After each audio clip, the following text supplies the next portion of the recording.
Hello, and welcome back to the Collin Cadmus Podcast. Today, I'm joined by Darren McKee. Darren started his career in the service industry in 2010 before working his way into corporate recruiting.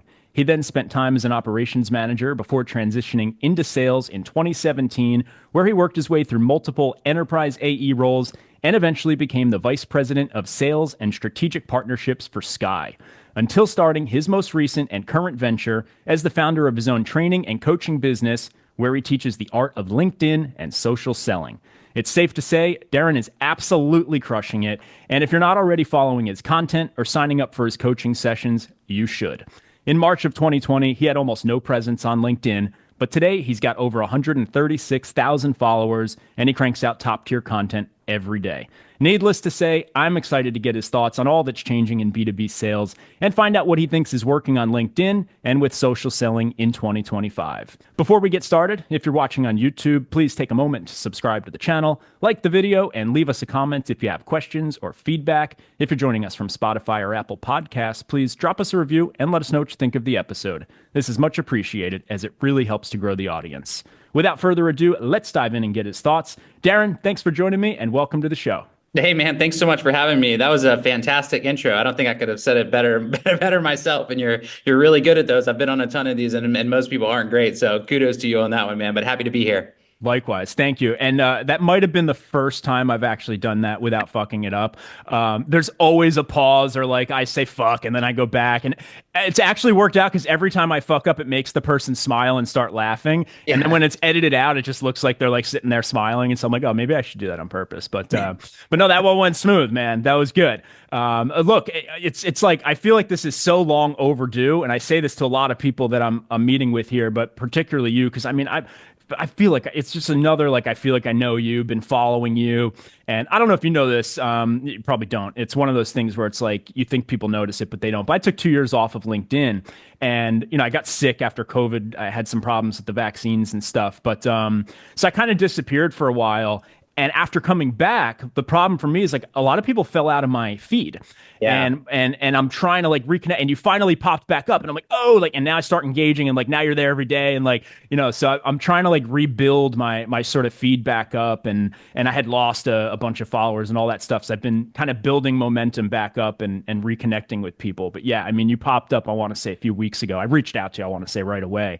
And then I've been just engaging and got you back in my feed ever since. But super excited to chat. I mean, you are absolutely crushing it. I don't even know where to start, but we will start at the top. I have so many things that I'd love to ask you, but we're going to try to keep it moving so we can cover it all. But let's start at the top, right? I've been asking these questions, as you know, to a handful of people, and kind of sparking some, like, I don't want to call them debates, but sort of hot topics that people have been posting a lot about the last couple of years, and just getting people's thoughts. And it's been interesting to sort of see some patterns. There's a lot of similarities in what people are saying, but some people have some different takes and whatnot. So let's see what you have to say here. So I want to chat first about the outbound sales model, right? This has been like a hot thing, like outbound sales is dead, or cold calling's dead, or AI is coming for your jobs. And AI will be sort of a separate question, but let's just start at the top here with outbound sales. And I've updated the way I'm asking this question in case you actually disagree, because I used to say, like, what's broken with outbound sales and how did we get here? But now I'm saying, is traditional outbound sales broken, dead, or dying? If yes, how so? If no, like, take it wherever you want to. What do you think's going on there? It's obviously something's changing, but what is it? Yeah, man, I've been saying this for the last, like, I don't know, 9 months or so. I think there's a lot of fear tactics on LinkedIn of like, everything's dead, everything's dying. And I think the reality is the bar has never been lower in sales. It's never been easier to book a meeting. It's never been easier to close an enterprise deal. The problem is that everybody's just taken massive amounts of shortcuts and forgot how to do the things that we used to do back in 2001, where we did research, where we got on planes, where we actually multi-threaded, where we shook people's hands, where we built channel partnerships, where we built referral partnerships, where we actually took 20 minutes to write a good email versus like throwing it into AI and figuring out like all the hot topics and intent and everything around that. So, I mean, I think if you do those things, like you're fine. Listen, I consult with a lot of CROs and VPs of sales around the world. And one of the things that I can tell you is the ones that are hitting quota and the ones that revenue is continuing to go up and to the right are the ones that are doing the things that used to work and not what they think is going to work right now. So Listen, I say like if you're putting VPs and C-suite level leaders in sequences and outreach and sales loft, that's probably the dumbest thing that you could possibly do. You've got one opportunity to get to them, send them a really good email, do some research, right? Cold calling still works, right? I think it's still something that like a lot of us still do. I don't do it a ton anymore because I don't have to. But yeah, man, a lot of the signal-based stuff right now is just really like, cluttering the industry. I saw a post from a CISO 2 weeks ago on LinkedIn, and he said, "Hey, if a rep sends me a decent email, I'm going to respond because the amount of crap that I get is so bad." And so, listen, like if I'm running sales right now, nobody's allowed to use a tool until they can write a good email themselves. Ah, I love that. And do you include like when you say that, do you include like even just automation of like sales loft Yeah, type stuff? Yeah. 100%. You Like shouldn't be just start with a phone and a Gmail account and like a CRM and figure it out. 100%, right? Like if you're a, yeah, heck, if you're a strat AE, if you're an enterprise AE and you've got 8 accounts or 80 accounts and you don't know the revenue, right? Like you haven't looked at the 10K, you haven't listened to an earnings call, you don't know how they make money, you don't know who the parent company is. Like you don't have a right to put them in a sequence. Right. Right. So, I mean, it's just, I mean, for me right now, it's like, it's not that sellers are lazy. It's that we've been given too much and we forgot how to like master the art of sales. Yeah, I think it's sort of like it's an overwhelming amount of tools. And I think back to like when I started in sales, 2012. Granted, I was not in enterprise sales. This was very Yeah. transactional. We were selling to restaurants. So we had an unlimited TAM, for lack of a better word, Yeah. because there's just new restaurants every day opening up. There's some that close. So it literally is the closest you can get to an unlimited TAM. And all we did was pound the phones. That was it. We didn't even use email because restaurant owners were not. I mean, nowadays maybe they're probably online a bit more, but in 2012, like they weren't, right? We had to get them to use a join.me screen share. I don't even know if you know what that is, but basically we would have them over the phone and we'd be like, do you have internet? Can you get on a computer with the internet? And half the time we had to teach them how to start their Wi-Fi and reboot their computers. And they would go to this join.me website and we would go to join.me and we would get a code and we would give them the code. They would type it in and now we could share our screen with them. And so we could put up a slide presentation while we're on the phone. So we're juggling the phone and the internet screen share at the same time. It's like, and that was the most complex tool that we had to figure out how to use. The rest was just like pounding the phones and whatnot. So the reason I bring that up is like the bulk of our training was pounding the phones, was talking to people. Yeah. Nowadays, I feel like the bulk of the training is how to use these tools. Yeah. I mean, it's just tough for me. It's like, I listen to somebody and they're like, yeah, we've got, 19 things going on in Clay and all of these other things happening. And I'm like, hey, when's the last time you like stopped by their office? Yeah. And they're like, I've never stopped by there. Listen, Colin, to this day, you can see content that I put about it.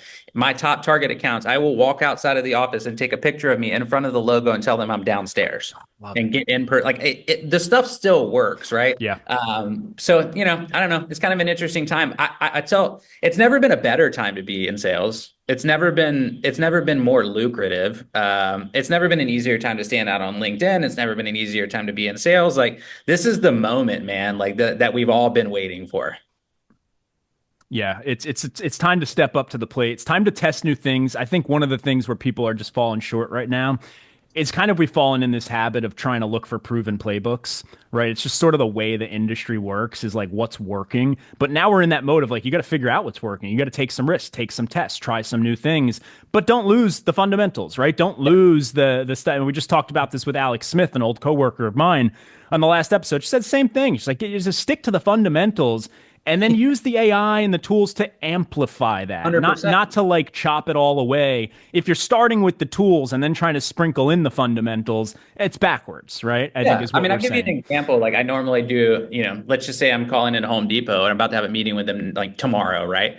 Normally I'm doing a lot of research. I know about the business. I know where they're at. I know some of their old colleagues. Like I've done all of my stuff, but also like I use a tool called Ask Elephant where I can go in there and type in like, hey, tell me some recent news, some recent updates or something that I might not know. And it just funnels it to me live in the conversation. And like that's once you have done the research, then you have the right to do more, right? Right. Right. So yeah, man, I'm excited about the future. I think it's gonna be pretty epic.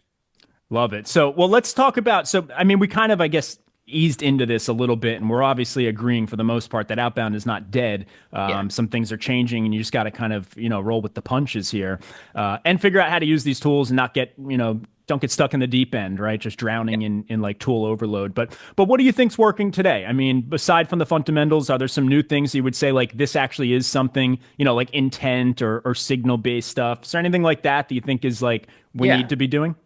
I mean, it's what I teach every day, which is social selling, right? Like I had a conversation this morning, working with a company that's got 11 sellers globally, and haven't been able to book meetings on the phone, haven't been able to book meetings, via email. Hmm. And so what we did is I pulled their top 8 target accounts a piece. We went into LinkedIn, we looked at their buyer persona. We looked at their content.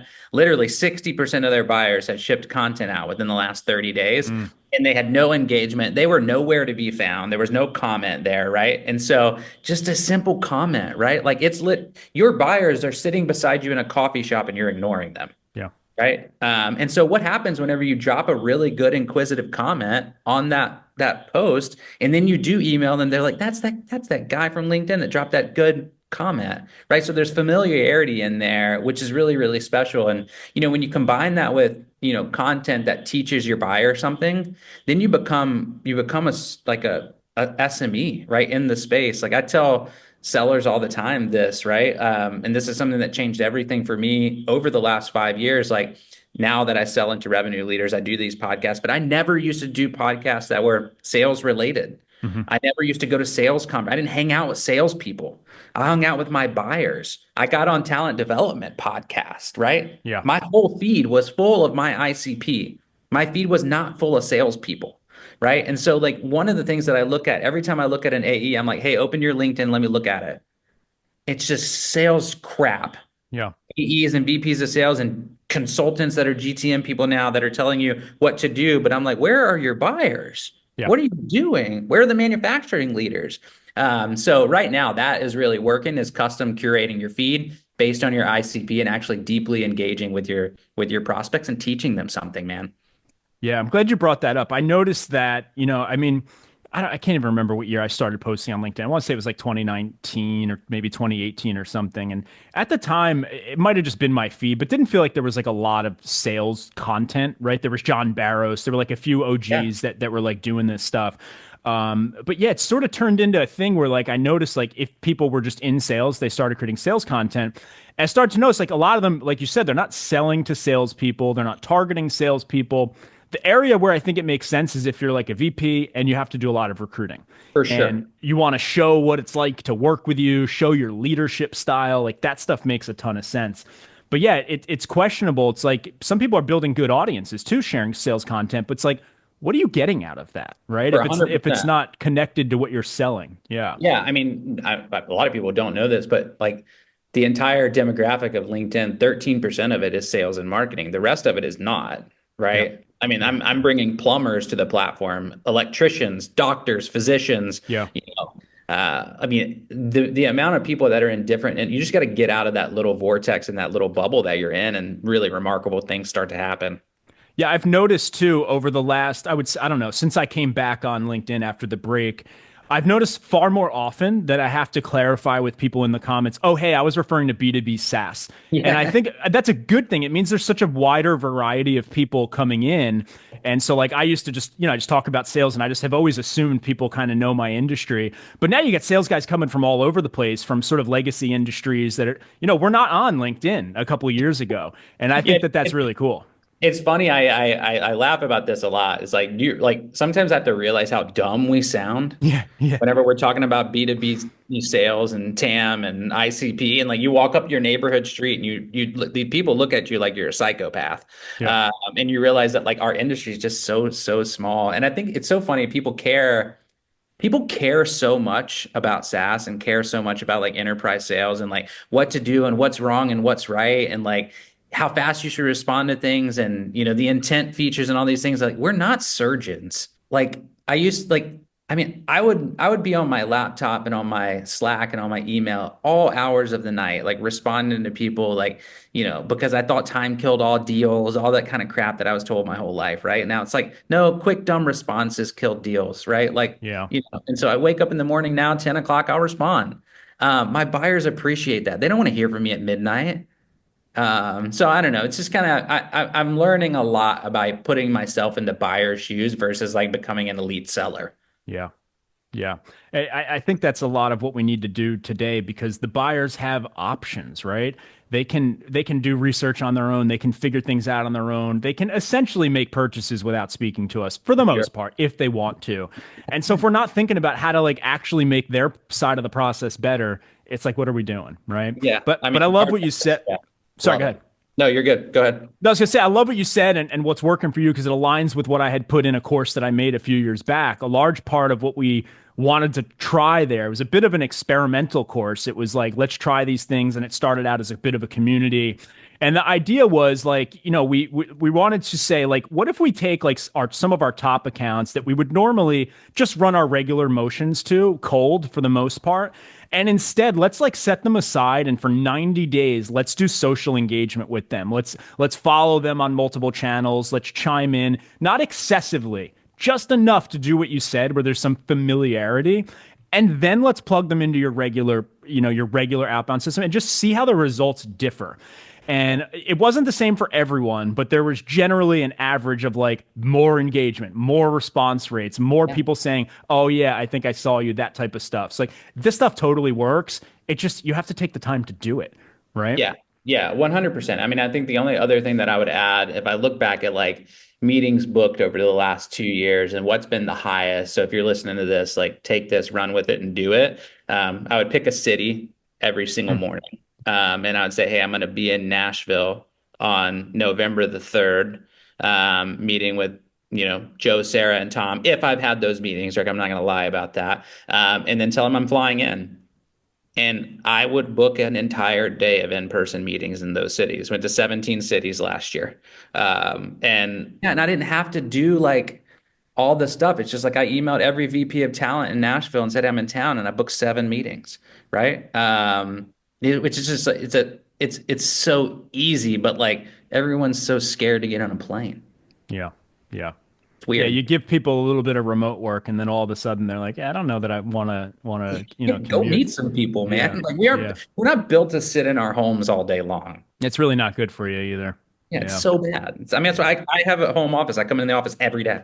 Yeah, I had to move to the beach. We were stuck in our apartments in New York City, and I'm like, I can't sit in this studio, anymore. I got to be somewhere where I can at least go out. And there's people here. There's a Gold's Gym downstairs. There's restaurants. It's like a community. And so you at least feel like a part of that. But I miss the office, dude. I miss being in New York City. As weird as it sounds, I actually miss riding the subway to work because was on LinkedIn. That was when I was doing my magic in between when we would get a little bit of service at the stops. But let's get your thoughts on growth at all cost. I'm not sure what sort of growth strategy, so to speak, that Sky or some of the companies you were at had. I would Yeah. imagine that you've probably had a bit of maybe both experiences, but you've certainly witnessed it. What do you think's going on there? Yeah. I've kind of described this as like I see like a divergence taking place here, where there's companies that are continuing to do the traditional VC thing, raise as much money as possible, jack up the valuation, and just grow, grow, grow, grow, grow. Yeah. And then there's others that are now, I think, going a very different route. What do you think's taking place there? Yeah, I mean, I was involved in like, I don't know, I think we had raised $125 million C round, That's up valuation of there. Yeah. 265 million in ARR and 5 billion in valuation at that point in time. I was one of like 12 AEs in the hiring class, right? I think we had at that point like 70 something AEs across mid-market SMB and enterprise and strat. I didn't know any different though, man. Like Yeah. I just knew that I came from like a blue collar world, like where I grew up in South Texas, that like if you're good, you're good and you keep playing that sport or that thing. If you're bad, you get cut and it's your own fault. And so I came in and I was like, okay, I'm going to look around. And I looked at the 8 people that were beside me and I was like, 2 of us are going to be here in 4 months. But that wasn't shocking to me, right? Where it was shocking to everybody else. Like I was like, 10 of those people aren't going to hit their number. And like, that's just life. And so I was like, all right, cool. I'm going to come in, I'm going to crush ramp. And I kind of just ignored the whole growth at all costs kind of things and just continued to like focus on my family and myself and my clients and make money. I kind of detached from the company, if that makes any sense. Yeah. Like I was really focused on just like me at the end of the day and running Mhm. my sales cycles. But I think I've seen organizations that took it a little too far and like uprooted families and lives and like, promised things that they probably shouldn't have. Mhm. Like, there were times, I don't know if you remember it in 2022, 2021, where like enterprise AEs were like 220 bases, right? And 400 OTEs, which is like this is just a weird feeling. So I kind of started to realize that probably we're at the top of a moment that's probably going to collapse here in a second. I actually left that organization and went to an organization that was like 6 people. So it went from massive growth to like, okay, let's get cash flow positive month over month and Yeah. raise a little bit Yeah. of funding, right? Way harder, by the way. Like Very so, similar transition for me. I was single yeah, platform first, tons of money. yeah, Then Doctor.com's like bootstrap. We're doing yeah, things for profit. Yeah. yeah. And so I think, I think it's pretty upsetting what some organizations have done, but I think oftentimes, we put too much reliance on the organization and hope that they're going to do the right thing when in reality we should have just known that like if we weren't going to be good we were going to get cut. Yeah. And it is what it is. Like this, like these are jobs, these aren't lives and families, right? Like that's why I have the saying, I've had it ever since 2010, that you should have 2 people willing to hire you every other Friday. Mm. I don't care if you're the number one AE in the entire company, right? You should always have somebody willing to take a bet on you. And so, listen, Microsoft laid off 6,000 people yesterday. Top talent. Talked to some of them already. Thought they were really secure. Yeah. Probably should have Yeah. been interviewing all along. Yeah, I think what's interesting in the startup world, at least what I witnessed, and single platform was my first place, and we always say it was like fifth year of college, like that's what it felt like. It Yeah, felt like a fraternity and sorority party, like it was half women. It was actually 60% women by our peak, but it was like a 50-50 sales floor basically. But it looked like you took a giant sorority and frat party and like placed yeah, it into an office. And I don't say that for people who have like bad, stigmas and debauchery and all. That's not what I mean. I mean young, energetic, happy, like yeah. a team that was happy to be together. We were willing to work hard, play hard, work hard, all that type of stuff. And, but what I noticed and what resonated with what you said there, sort of like you detached yourself a bit from that, Yeah. right? And you were like, you were there for your family, you were there for the paycheck, for your career, that type of stuff. And I felt very much the same. I think for me, it was a bit because I was older. Most of these kids had just come out of college, and I was 4 years out of school, making a pivot in my career.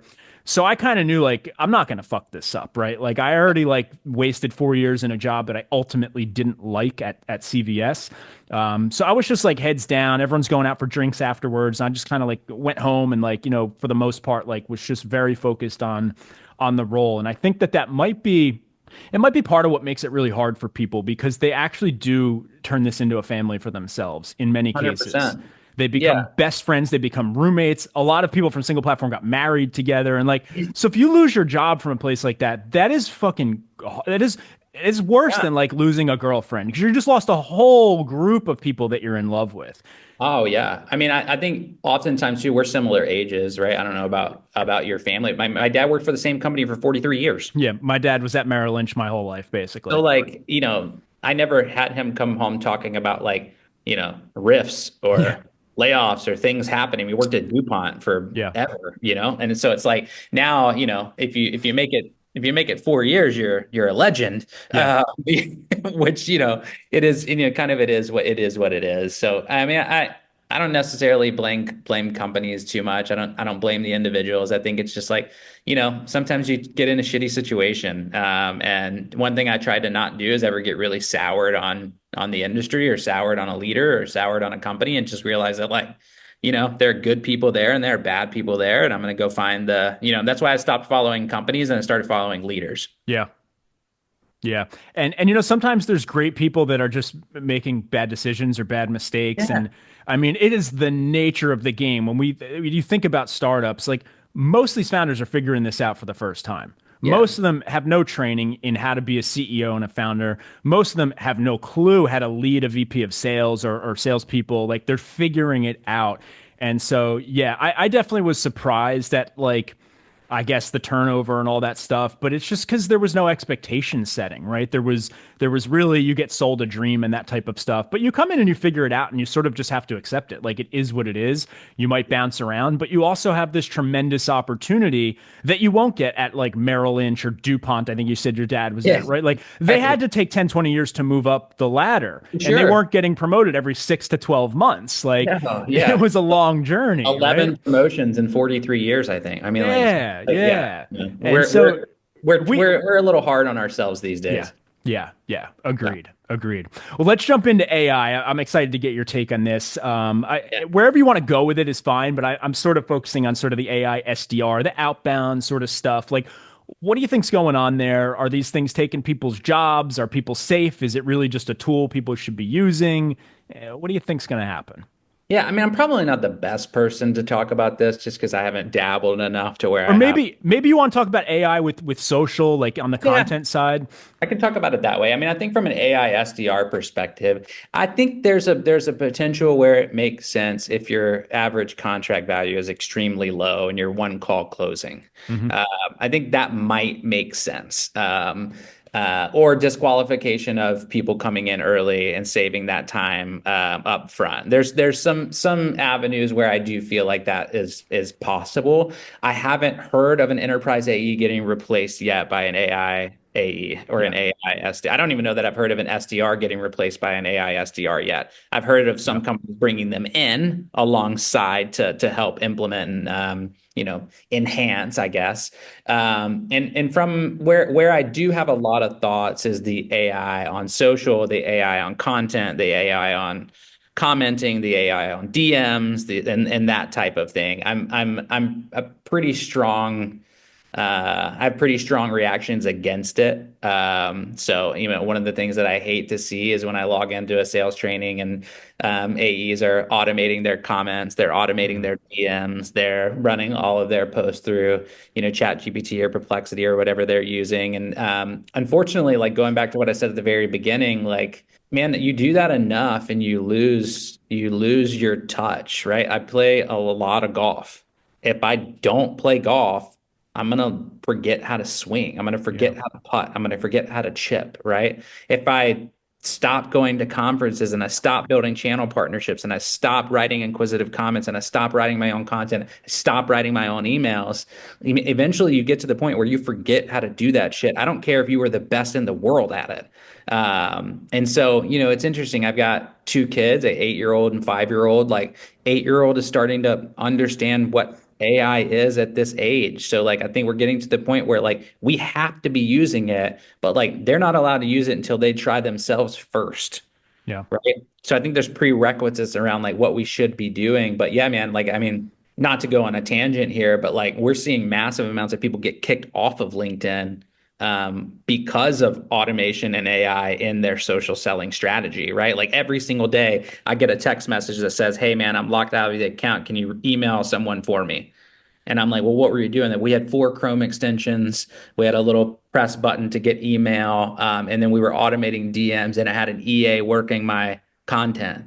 And I was like, you didn't lose your account. It was never your account to begin with, right? Like, and so, but I think to your point, growth at all costs. Everybody's trying to just figure out how they can do as much as they possibly can with one person in a short period of time. And unfortunately, another word that you said, they're just burning their TAM, man. Yeah. Like, I had an organization where I did do a ton of outreach and a ton of like templated things back in the day. I went back and looked at all of those the other day because I still sell into the same industry. And I just told everyone, sorry. I'm so sorry I sent you that thing, and they were like, no, appreciate it. Right. So it's like, just, man, just don't do it. Right. I think what is the average? You probably know this better than me. The average enterprise AE has like 13 sales tools right now that they It's got have. it might even be that might even be on the low end. Yeah. Yeah. And it's like 6,000 a person per year. It's crazy. The cost is Util insane. Utilization is like 4%. That's what I was going to say. The worst part is that they don't even use the tools. Yeah. Yeah. So for me, it's like, I don't know. I'm so against it, man. Like there are times where I use it for like research and relevancy, but like other than that, like, I don't know. There's times where you just don't need it. Like sometimes you're just putting things in that you don't really need. Yeah. Yeah. My Uh, hope is that it is supplementary, that it yeah. helps to alleviate people who are doing very monotonous work. Because I think we tend to be on the more sort of strategic conversation side of a lot of sales stuff. I think that's where the exciting conversations tend to be. But it's easy to lose sight of the fact that there actually are tons of salespeople out there who are doing something that is so monotonous, whether it's calling someone for donations from their college, or they are selling tires, or they're responding to inbound leads from TireRack.com or a medical website, or all of these things. And there are so many instances like that where AI makes so much sense, Dude, right? you just made me think of something. I'll give you an exact scenario that happened 2 days ago. I have the paper in my car. I went to go get new tires, and I just wanted a quote. That's all I wanted. Yeah. So I was like, all right, because I got about another month or so. Yeah. I was I like, just went through this too, like a couple months ago. Yeah. can I get BFG, Nitto, and then this other one? It took 25 It's minutes. insane. Some I old couldn't. lady at a computer typing with two fingers. I went through the same thing. Yeah. She's got to go run to the back, get the printer, and I'm like, Yeah. what Yeah. are you doing here? She went on the But phone. She had to call someone at some point too. yeah, Yeah. so I agree with you in those scenarios, which is pretty. I think we're going to get to the point where, like, unfortunately, that lady just probably won't have a job. Yes. Yes. And look, it's on one hand, it's unfortunate. On the other hand, you're going to get your tires for a lower price because you're no longer paying her salary to trickle around with papers and phone calls and stuff. Yeah, You know. yeah. So, And at the end of all of that, I don't know if it was the same for you, but at the end of all of that, I was like, well, actually, I could get it for 20% less on Tire Rack. I just held it up on my phone. She goes, okay, we'll match that price. I'm like, why did we just start there, right? yeah, Like we let's do just that. wasted all our time. Yeah. Yeah. So, Yeah. yeah, man, I think you're right. Supplemental. I think we have to always be learning about it and always figure it out. The last thing we want to do is look up 5 years and we have no idea how to use anything. That's a death trap. Yeah. But I also Yeah. don't think we need to be hyper reliant on it. For sure. Yeah, I think it's interesting when you look back at just like the history of tech and some stuff. I saw something on YouTube yesterday, and it sort of got me thinking. Like a lot of this stuff just happens so gradually, and I think like it can be scary to think like, will it just jump in and start doing all this stuff overnight? And like, it starts with the tires and the simple stuff, and then people get very used to it, and eventually they may prefer it in certain scenarios because it gets so accurate, and like, it's not going to be like those IVR phones where you have to push one Yeah. for this. It's going to get better and better and better, and I think as that happens, it starts to just become more expected to be used in certain places. And so Yeah. the question of like, will it eventually replace a lot of what outbound people are doing today? Probably. The question is when, like, it's probably far out, whatever. It eventually may get there. But the idea is that then they can actually spend time talking to people more, engaging with people. And as, Yeah. again, stepping away from the monotonous type stuff. And what I saw I can't remember what I was watching specifically. It might have been like some history channel or Bible, something about ancient aliens or whatever. But they showed this sort of play of like where they were printing books back in the day. And they had all these little tiny metal letters, and someone would have to lay them out to spell each word on like a template, and then they would load it up with ink and sort of smash the papers down, and that's how they would have to make each page.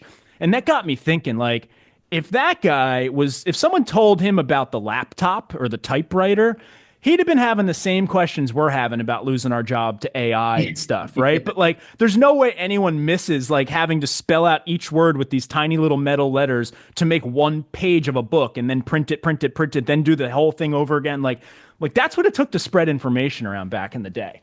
It's Crazy. wild when you think about that, because it's like I think sometimes we need to zoom out and think about like the longer time span of like where some of this stuff actually ends up, because we Yeah. get stuck in like the day to day and thinking about it like that. But Yeah. anyway, let's jump into the good stuff. I want to get your thoughts here on LinkedIn. And I'm a little bit lost myself, man. Like, I've sort of always stuck to, I don't want to say but just what I've always done in terms of my format for content LinkedIn.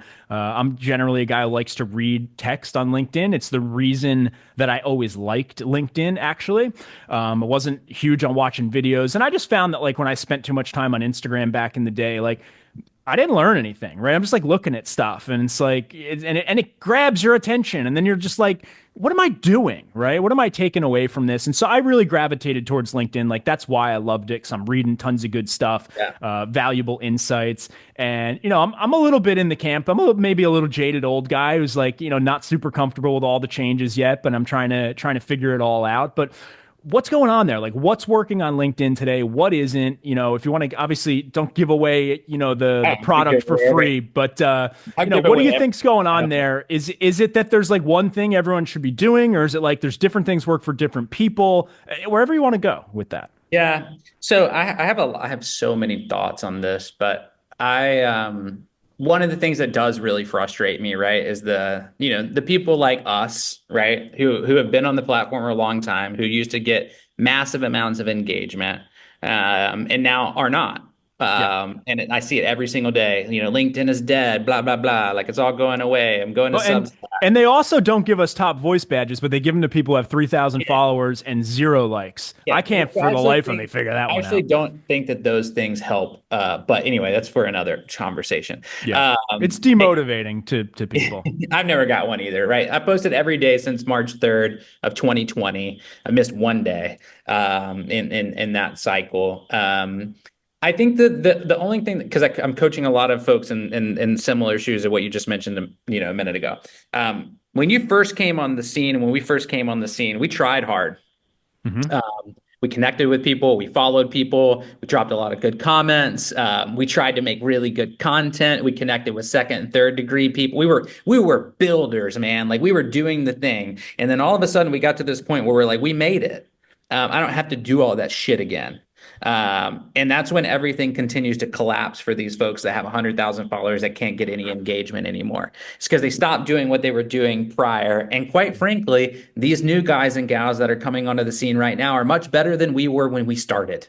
They have access to YouTube, they have access to TikTok, they have access to Reddit. They can learn things faster than we did. It took us years to figure out how to multi-thread. We They just couldn't go we couldn't online. buy a course, by the way. We had Yeah, to test and figure it out. There was no LinkedIn playbook when yeah. we start doing this stuff. So the Yeah. path to mastery is much faster now. And everybody's getting all upset. Like these people haven't done it long enough. They shouldn't be doing this. They shouldn't be doing that. Like the truth Good for is them. we just have to continue to get better. So I wake up every single morning, and I encourage everybody to do this. I wake up every single morning thinking it's my first day on LinkedIn. I have to make a banger of a post today. I have to comment on 25 posts today. I have to send 50 DMs to my community today, right? I have to follow 5 people. I have to connect with 2 people. I treat it like it's day one. Because what I can't have happen, and what typically happens, is you've built this community or this like tribe of people that you have following you, and you look up, and it's the same 100 people engaging with your content for the last 6 months. Yeah. Yeah. And the only reason is because you only engaged with theirs, right? Yeah. So one of the tricks to get out of this very fast is to engage with second and third degree people every day and all day. You do not want to only be engaging with your connections. That is a downward vortex spiral to do that. So the other thing that you need to make sure that you don't do is look the same every day. Mm. You can't share the same format. You can't talk about the same shit every day. You can't hyper niche anymore. You have to shock the feed. You have to have a picture. You have to have a short form. You have to have a video. You have to have a long form. You have to have a poll. You have to talk about life. You have to talk about win stories. You have to self promote. You have to do collaboration. Like you kind of have to do all of these different things in order to not make people bored. I mean, the average person, you get 3.6 seconds of their attention. Mm. I mean, that doesn't even get them to the see more button Yeah. anymore. Yeah. Right. And so, That thing's the vein of my existence. That's the one thing. It's the one thing I can't stand.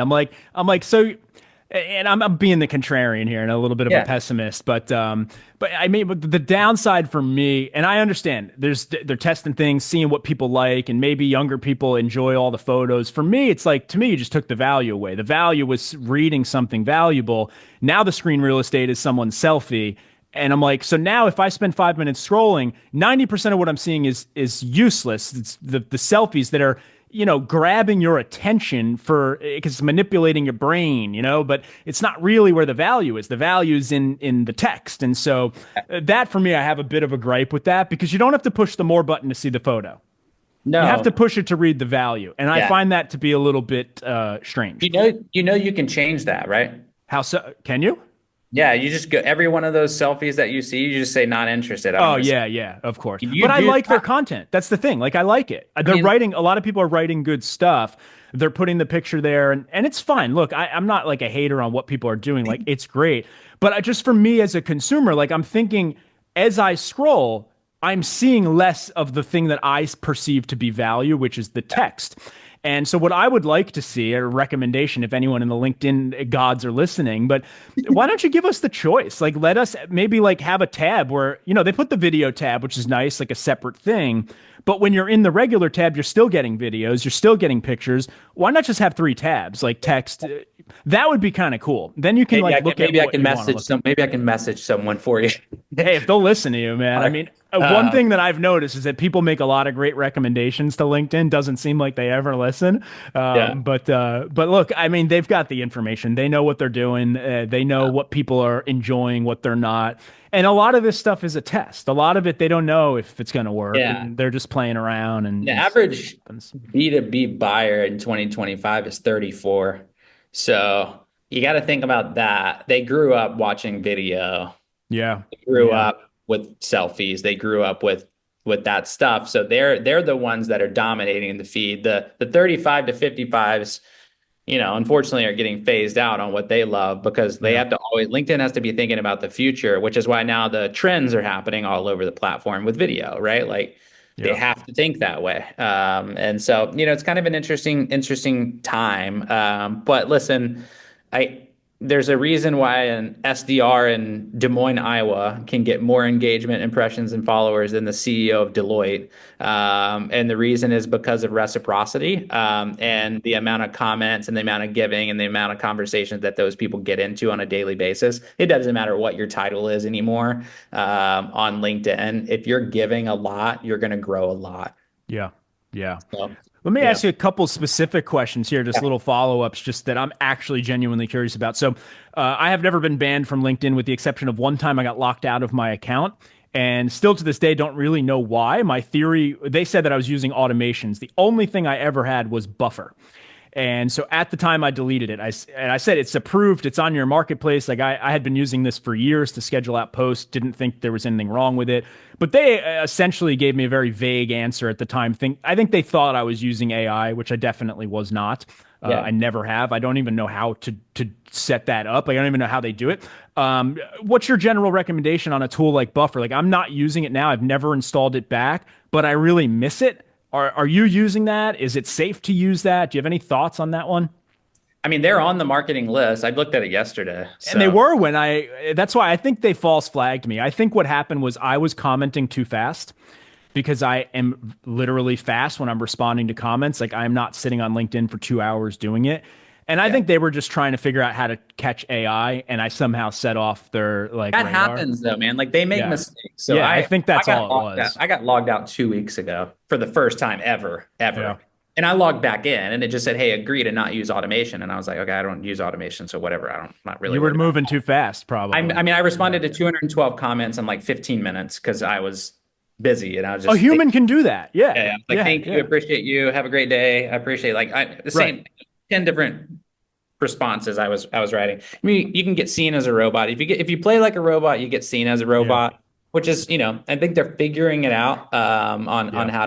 how to really monitor that stuff. But I mean, I think the only thing that I can tell you that like right now, anything that scrapes or crawls, is you're gonna get kicked off. Yeah, So yeah. if But you you're you don't see any issues with Buffer. You've got people using it with no problem. I don't have it. I don't know anyone using it. I don't want to talk about it. Oh, okay, okay, okay. Yeah, Got it. I'm So, sure. I'm sure it's probably fine. I would call a CSM at Buffer and ask the question. I so think are that you just schedule? Do you schedule posts out at all through the schedule feature, or are you just writing live on the spot?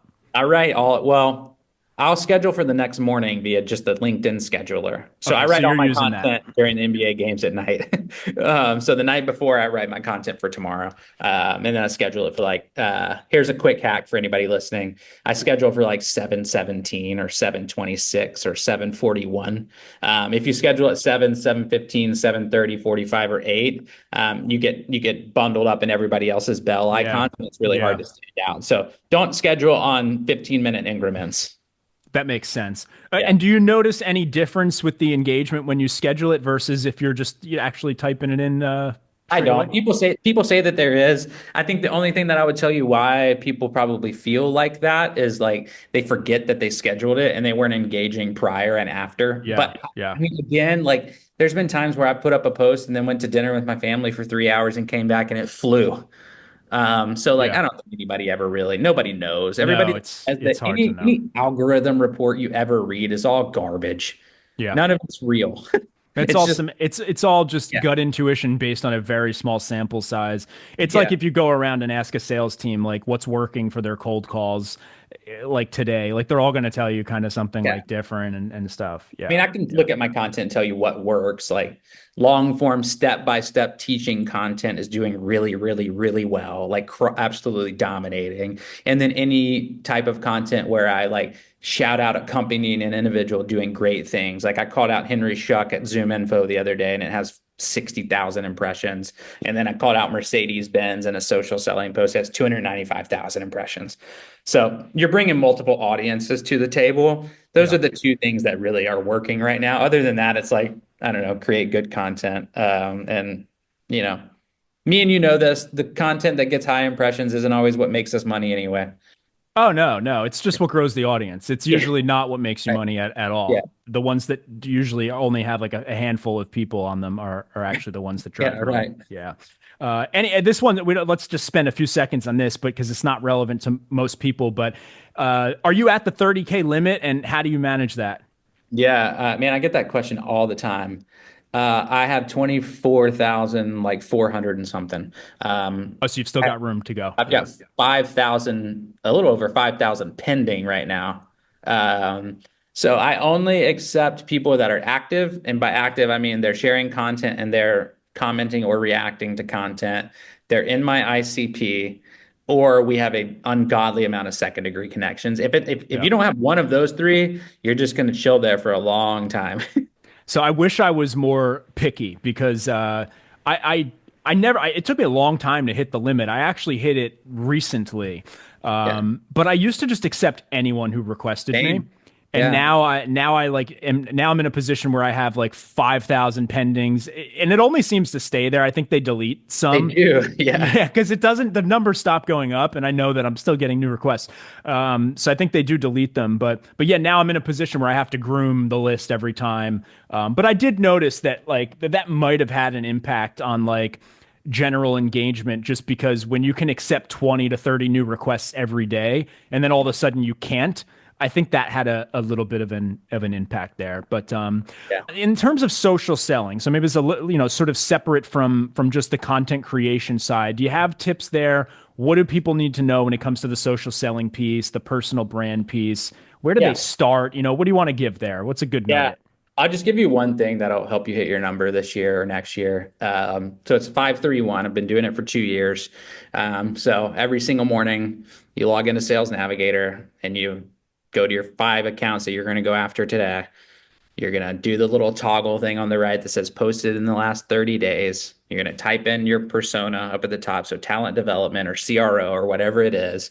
And then 3 people inside of all 5 of those accounts, they're getting an action. And an action is a comment, a like, or something that's going to touch them in that account. So you do that every single day. And you'll wake up and all of a sudden you'll be connected to a lot of your buyers. And when you're connected to a lot of your buyers, they'll start to see a lot of your content. The way the algorithm works is that if you touch them by dropping a comment or a follow or a like, they're going to put your content in their feed tomorrow morning. Right. So the more people you touch, the more people see your content. That's why my buyers are all over my content every day, is because I'm all over their stuff every day. Mm. Right. So it's reciprocity driven. So the very next morning, this is the most important part of the process. The very next morning, you're going to log in and you're going to have 6 out of 25 of those people that have accepted your connection request, because you're going to send the connection request right when you drop that comment. So you're top of mind. You're going to go straight to those 6 people. You're going to grab your phone and you're going to take a walk outside and you're going to send them all a video DM with an immense amount of research on the business and background on them as a human. And you're going to own the fact that you're in sales.